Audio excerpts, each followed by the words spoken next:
Buenas noches. Antes de ir con toda la información del martes, vamos con esta historia. Es la historia de un niño, es la historia de una familia. No más, no menos. La particular manera que tienen los perros de entender a sus humanos, Titán cruza de Bull Terrier y Pitbull, sabe que algo anda mal con Ledais, el niño de 12 años exhausto sobre la cama por pelearle durante la última semana cada respiración al coronavirus. Apenas ayer, el muchacho hervía de fiebre y la saturación que podía ser del oxígeno se desplomaba. Sí me daba miedo, pero como que nunca me llegó por la mente que me iba a enfermar, nunca pensé que me iba a pasar esto.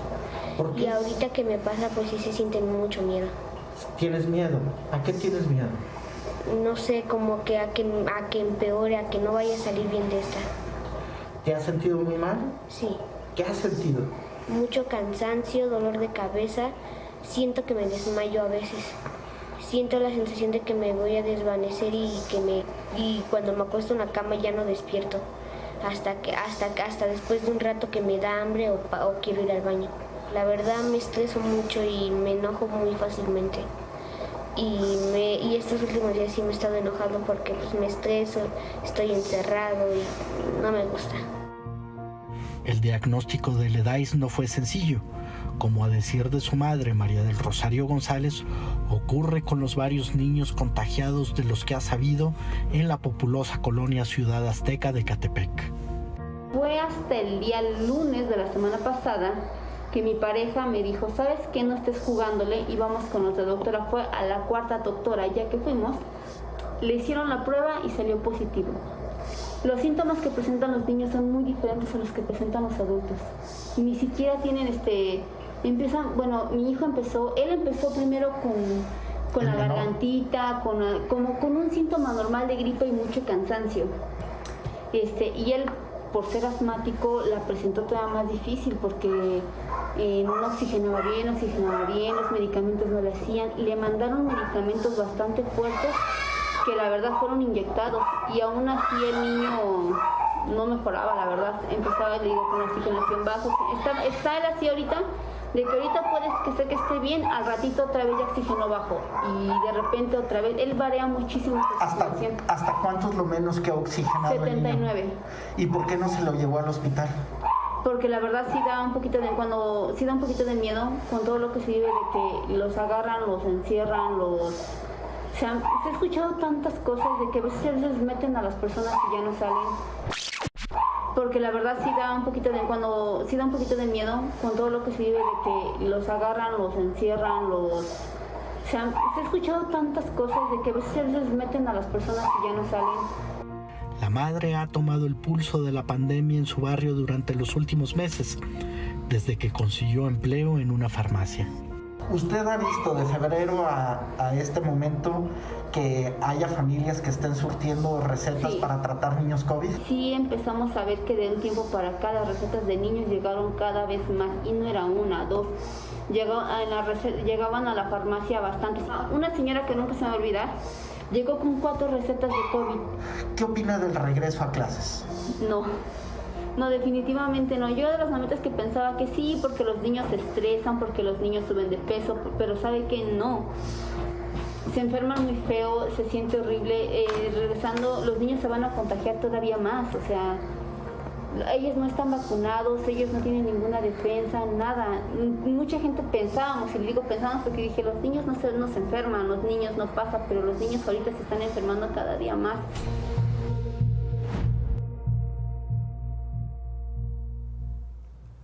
Es una historia, es un niño, es la opinión de una madre, es una familia. No más, no menos. ¿De qué tamaño es el problema de los contagios de COVID de niños en México? Pues no muy grande, según... La mortalidad en adolescentes y niños ya era muy baja en la segunda ola, continúa siendo baja en la tercera ola. Entonces, Entonces, todas estas ideas que han circulado de que ahora es una epidemia de adolescentes y niños no tiene un sustento de evidencia ni en México ni en ninguna otra parte del mundo. Ojalá sí sea, pero ¿de qué casos los hay? Y la posición hasta esta noche del gobierno mexicano frente a la eventual vacunación de menores de 18 años es: todavía no estamos en esa situación, todavía no es prioridad, a diferencia de otros países, seguramente con más vacunas que ya lo están haciendo. Y bueno, en medio de estas discusiones sobre los contagios y también esta discusión de las vacunas para menores de 18 años, el gobierno del presidente López Obrador insiste que llueva, truene o relampaguee, el lunes 30, y el lunes 30 es dentro de 20 días, debe regresarse a las aulas en todas las escuelas públicas. Dice que en todas las escuelas, pero especialmente en las escuelas públicas. Pero, ¿cuál es la situación a 20 días de que supuestamente millones de niños regresen a las aulas? Pues las dudas son superiores a las certezas, al menos esta noche. ¿Por qué? Se tuvieron meses para preparar el regreso en los planteles públicos en las mejores condiciones posibles, pero a 20 días se apuran las cosas con una urgencia difícil de comprender. A esas dudas hay que sumar la ausencia de la secretaria de Educación, Delfina Gómez. La última semana de julio circuló la versión de que la maestra había dado positivo a COVID, versión que el área de comunicación de la SEP desmintió.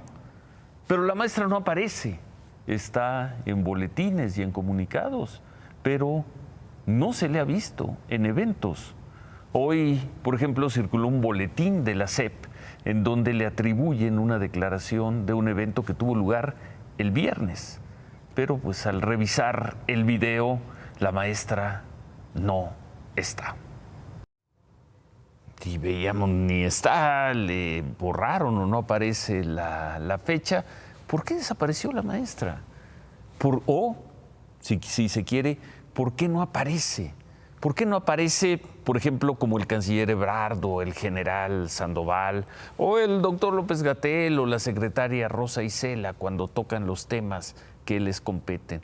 ¿Por qué? Y es la pregunta. ¿Por qué no está al lado del presidente para apuntalarlo en este proyecto de regreso a clases hoy con más trazos de épica que de planeación y estrategia? ¿Quién está coordinando el regreso a clases en las escuelas públicas? ¿Qué está pasando? ¿Qué viene?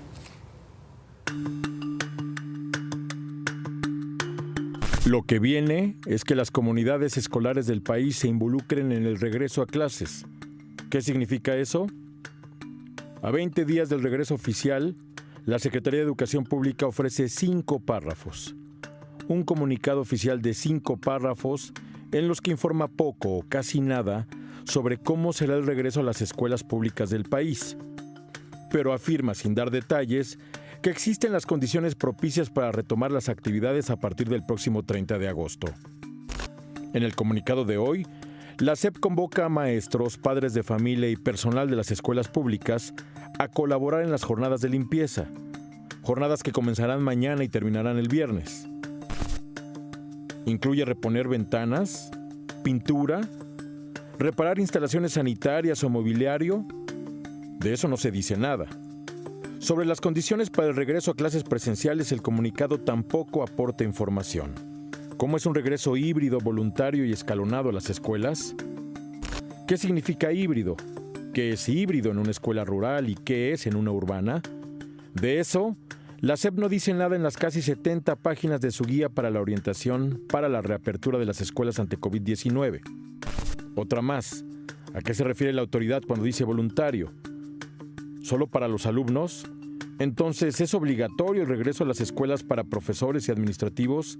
¿Y si no abren la escuela? Y el tercer concepto es escalonado. ¿Ya se tienen los días y horarios por grupo? ¿Ya fueron comunicados a los padres de familia? Faltan 20 días para que 25 millones de alumnos de educación preescolar y básica hagan válida su opción a regresar a sus escuelas. pero las dudas siguen ahí.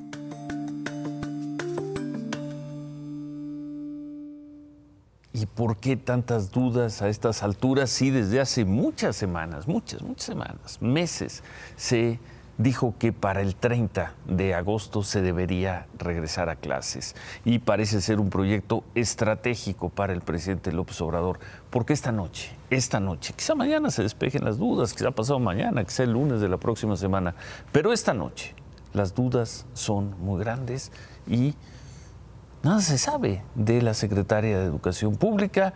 Tenemos muchas preguntas, hemos buscado a la maestra Delfina, ojalá mañana, el jueves, el viernes, el lunes de la próxima semana, cuando guste, pueda estar con nosotros, simplemente para responder estas dudas.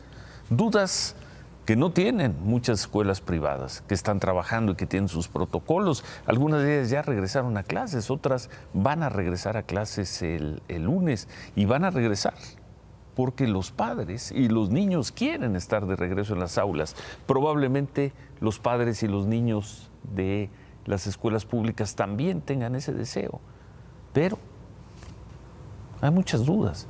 Y no se entiende por qué con tanto tiempo para preparar y acondicionar los planteles para el 30 de agosto, las cosas y estas jornadas van a arrancar mañana, pasado mañana. Ojalá pronto, ojalá, y si es su interés, pronto aquí en el estudio, vía remota, podamos hacerle estas preguntas a la maestra Delfina Gómez. Y para cerrar esta parte, pues la pregunta con la que abríamos el programa, ¿de qué tamaño es el problema del COVID en los menores y en los niños? A ver, vamos a ver algunos datos.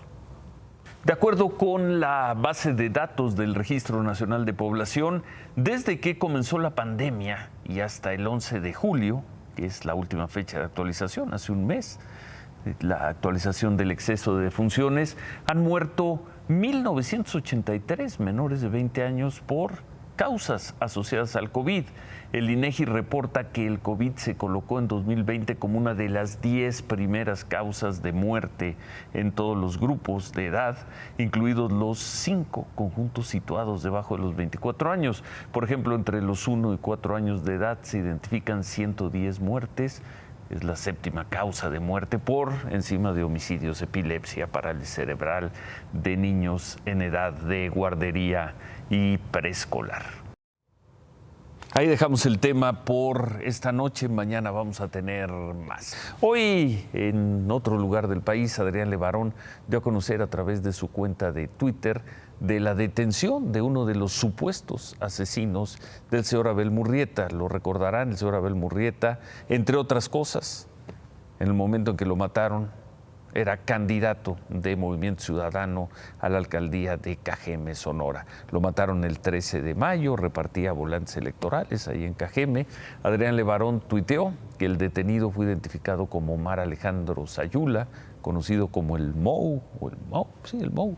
Este hombre sería jefe de sicarios de un sujeto identificado como Carlos Salmerón, quien ha sido señalado de manera extraoficial como el autor intelectual del homicidio.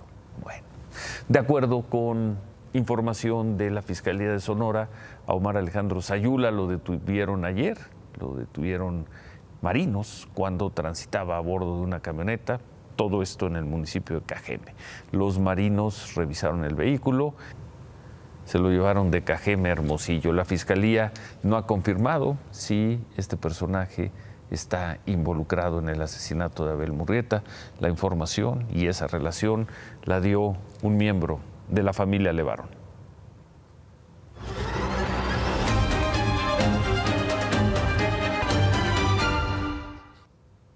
En las últimas 24 horas se registraron 786 personas muertas por COVID, con lo cual, pues ya ni mencionarlo, ahí está el total acumulado reconocido por la Secretaría de Salud, más el reconocido por otras instancias.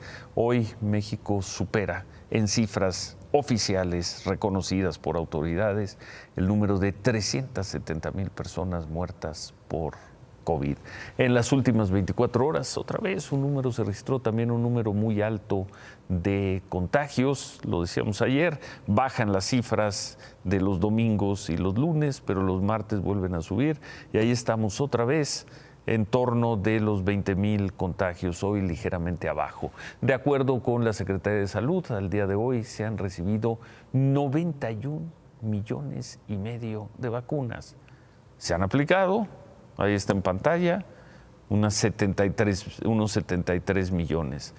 Preguntamos de nueva cuenta esta noche, ¿en dónde están las 18,5 millones de vacunas que se encuentran en territorio mexicano y no han sido aplicadas? 18,5 millones de vacunas están en tránsito. El gobierno federal dirá que algunas ya se aplicaron pero no se han registrado, que están en tránsito, que son una reserva. Pero ¿cómo explica ante la situación el número de contagios y otra vez el número de muertos la autoridad que haya 18,5 millones de vacunas que no se han aplicado? Bueno, ¿cómo va la vacunación en los últimos 7 días? Pues ya no estamos cerca del millón, estamos abajo otra vez de las 700,000 vacunas. ¿En cuánto estaríamos si de haberse aplicado buena parte de esos casi 20 millones de vacunas que veíamos? Bueno, por lo pronto, donde se vacuna, se está vacunando bien en la Ciudad de México. Hoy se comenzó a vacunar a jóvenes de 18 a 29 años en 4 alcaldías. En el Estadio Olímpico Universitario se rompió el récord, qué bueno, el récord de vacunas aplicadas en una sola sede. Hoy, nada más en el estadio de Ciudad Universitaria, a 1,5 kilómetros de aquí, se vacunaron a más de 24,000 personas. A la par se reportó un número importante de personas que están haciéndose pruebas de detección de COVID.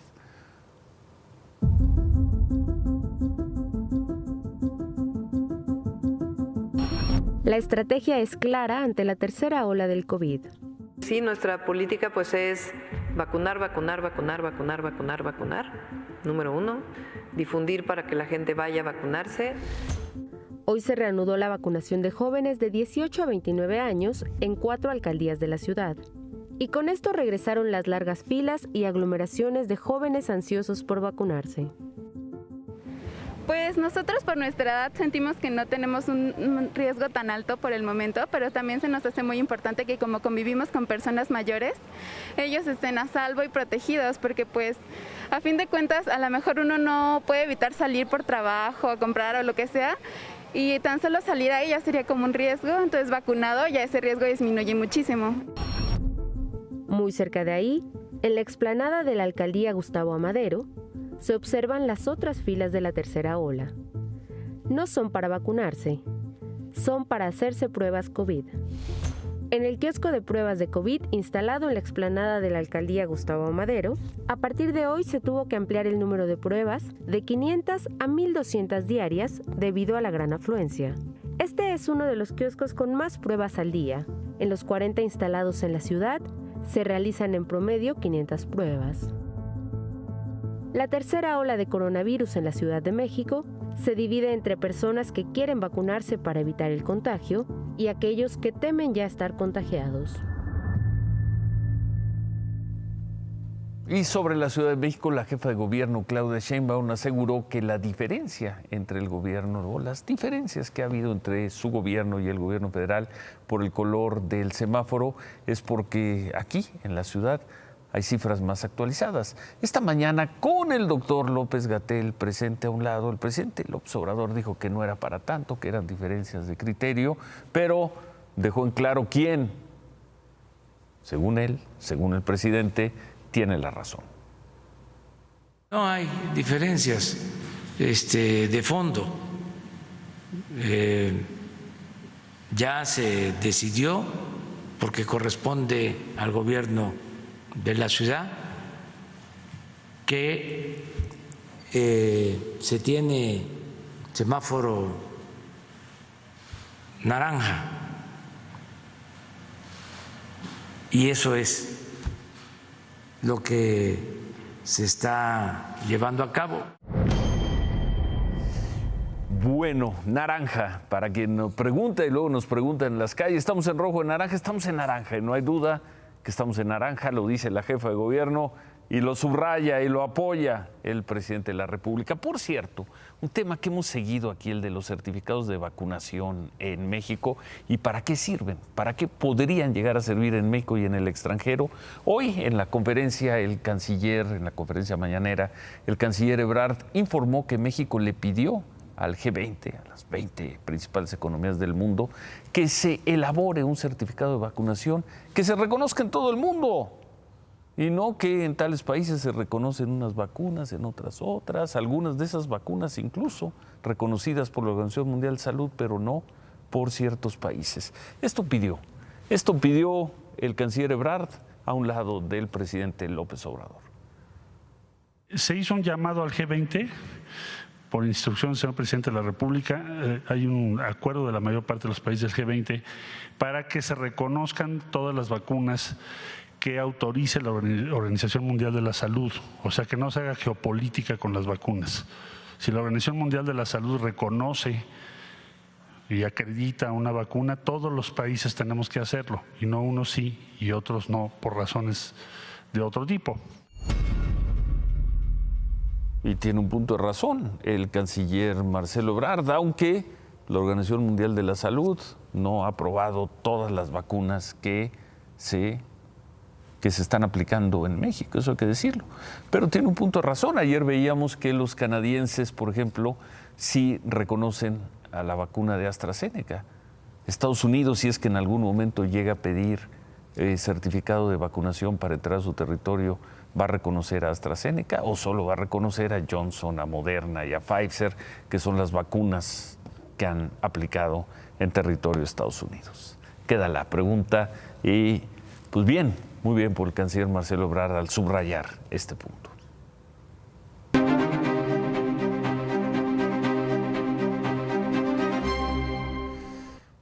Hoy llegó a México de forma intempestiva una delegación de muy alto nivel del gobierno de Estados Unidos, 9 funcionarios. Llamó la atención porque apenas esta mañana el canciller Ebrard informó de esta visita.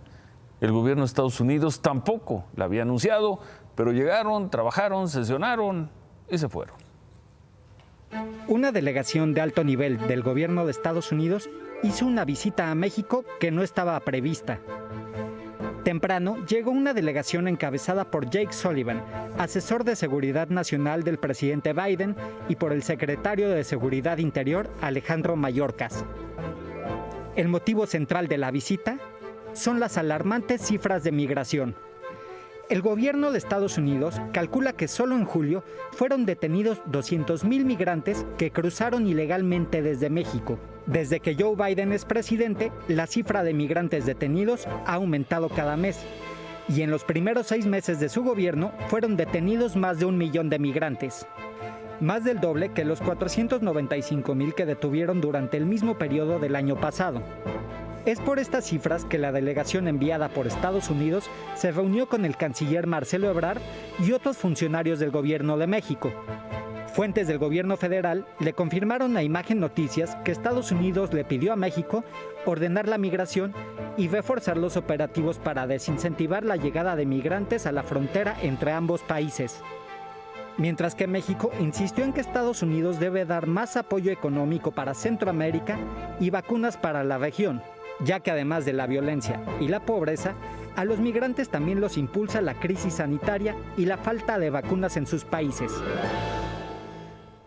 Por la tarde, el señor Jake Sullivan fue a Palacio Nacional, se reunió con el presidente López Obrador. En esa reunión, según se dijo, se habló sobre la reactivación económica, sobre la eventual reapertura terrestre de la frontera México-Estados Unidos y la estrategia contra el COVID. También se habló de la posibilidad de una reunión, esta es información nuestra, en los próximos meses entre los presidentes López Obrador y Joe Biden, y quizá por eso en la comitiva estadounidense estuvo presente Julissa Reynoso, jefa de gabinete de la primera dama de Estados Unidos, de Jill Biden. Bueno, para información que nos hicieron llegar hoy, parecer se estaría preparando o perfilando una reunión de presidentes. Veremos si se concreta.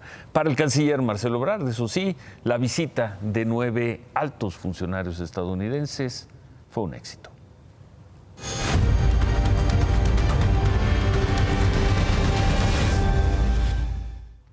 Kimberly, buenas noches. Ciro, buenas noches. Recordarás el caso de hace unas semanas que informábamos sobre el caso del influencer Jocelyn Hoffman, mejor conocida como Just Stop, que está actualmente presa por pornografía infantil.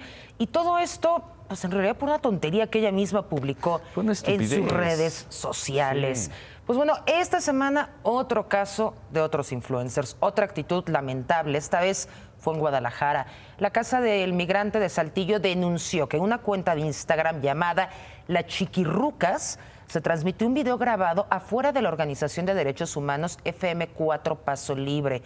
Un grupo de amigos le propusieron a un migrante que se dejara tocar los genitales a cambio de darle 500 pesos. Según la Casa del Migrante, el joven accedió. Después los 3 amigos se fueron en medio de burlas y aseguraban que el billete que le habían dado al migrante era falso. ¿Y qué pasó?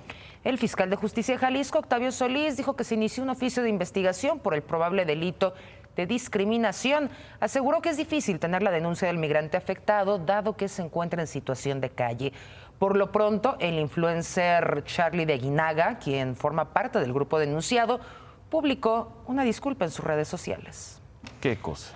Vamos a otro tema, porque esta tarde un grupo de feministas protestó afuera del Congreso del Estado de México en Toluca. Fueron a exigirle a los diputados que discutan los 3 dictámenes que se han presentado sobre la despenalización del aborto. Así fue estas imágenes.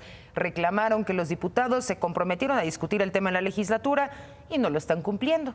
Hicieron algunas pintas en el recinto, como lo podemos ver, y así fue como respondieron los trabajadores del Congreso.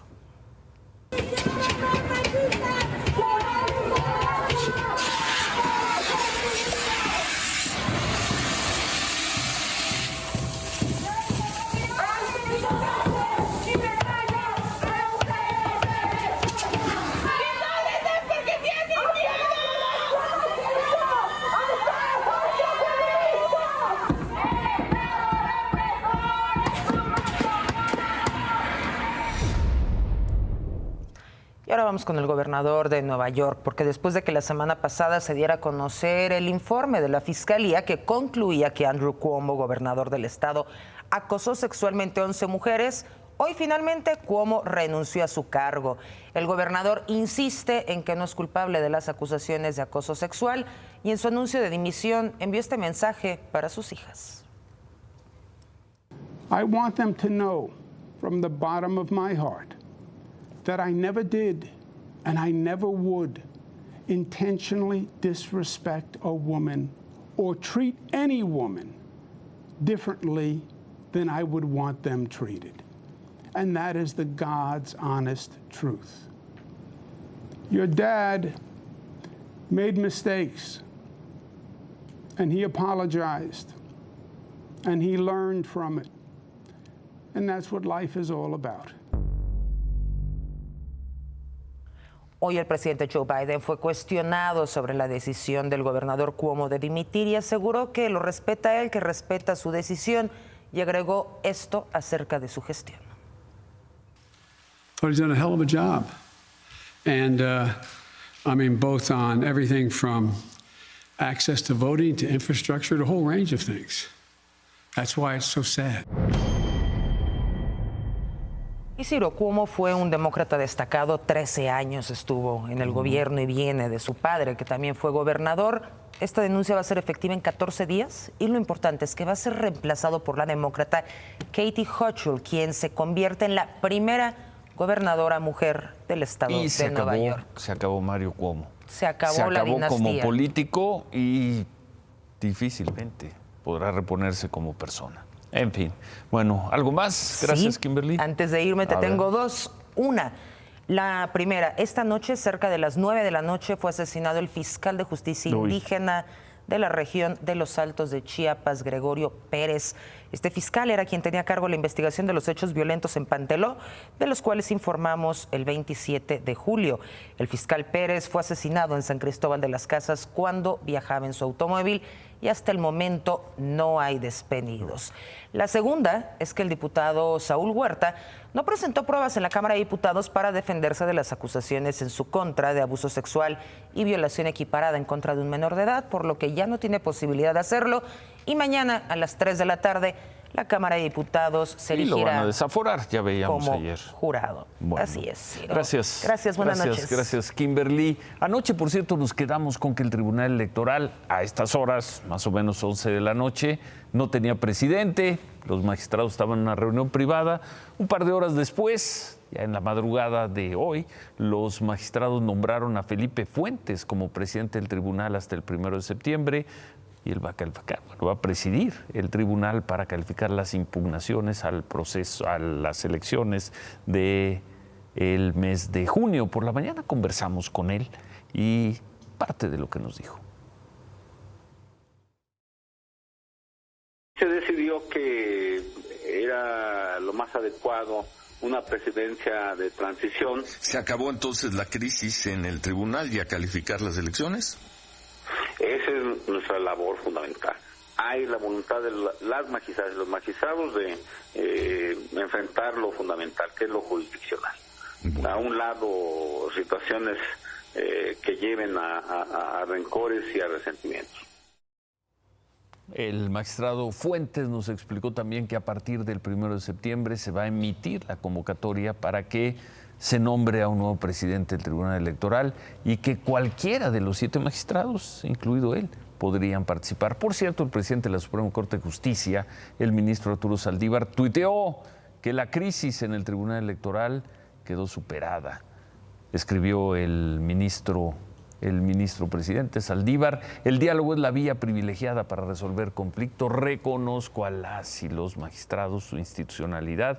Espero que sea el inicio de una nueva etapa de unidad en bien de México. Pues lo veremos. Antes de pausa, Javier. Ciro, como si no hubiera suficientes atractivos artísticos en Louvre, ahora los goles de museo se verán en París. Un día loquísimo. Tendremos la crónica de la llegada de Messi al PSG. Bueno, y también ya llegó a México Ana Gabriela Guevara y dijo que no inventemos, que no nos fue tan mal. Vamos a regresar con esto de Javier y con el compromiso que hizo esta mañana el presidente López Obrador para proteger a todos los periodistas. Volvemos con eso. Y el de la despedida para Ana Guevara seguramente no llegará próximamente porque ha regresado triunfante, según ella, de su gestión después de presenciar los Juegos. Así califica la actuación de México. Cosas que hay que mejorar. Se perdió una medalla en ciclismo por una mala decisión y el apoyo se tuvo a pesar de todas las circunstancias, ¿no? A pesar de todas las mentiras que se han dicho. No tienes ningún problema con ello. Paciente de que se entreguen esos resultados y que desmientan toda la porquería que han dicho. Y le voy a decir mucho sin decir nada, sin palabras. Sí, amigos, buenas noches. Pues tú no dices nada. Bueno, está bien, Javier, gracias, buenas noches. Esta administración no se equivoca nunca, nunca falla, nunca fracasa. Fue el peor resultado en los Juegos Olímpicos desde 1996. El peor resultado en lo que va del siglo. ¿Y qué dice la responsable del deporte? Federado mexicano. Finalmente la responsable de la delegación mexicana en los Juegos Olímpicos, que son inventos, son mentiras, son calumnias, son ganas de molestar. Pues felicidades entonces a los federativos. En fin, gracias Javier, buenas noches. Regresamos, hacemos una pausa y regresamos. El presidente López Obrador se compromete a proteger a todos los periodistas. Volvemos con eso.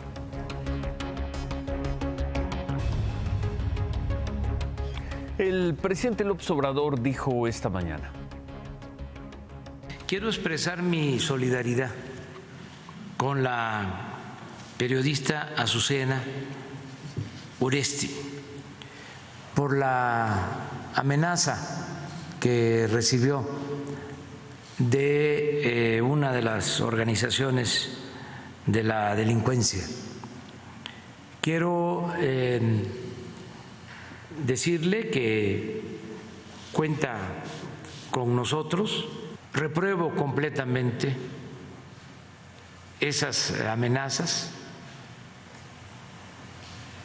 No admitimos que se actúe de esa forma y vamos a proteger a Azucena y vamos a proteger a todos los mexicanos. Pues ojalá y así sea. Ojalá nunca volvamos a saber de un periodista agredido y mucho menos de un periodista violentado. Ojalá. Se quedan con ¿Qué importa? Gracias, buenas noches. Ánimo.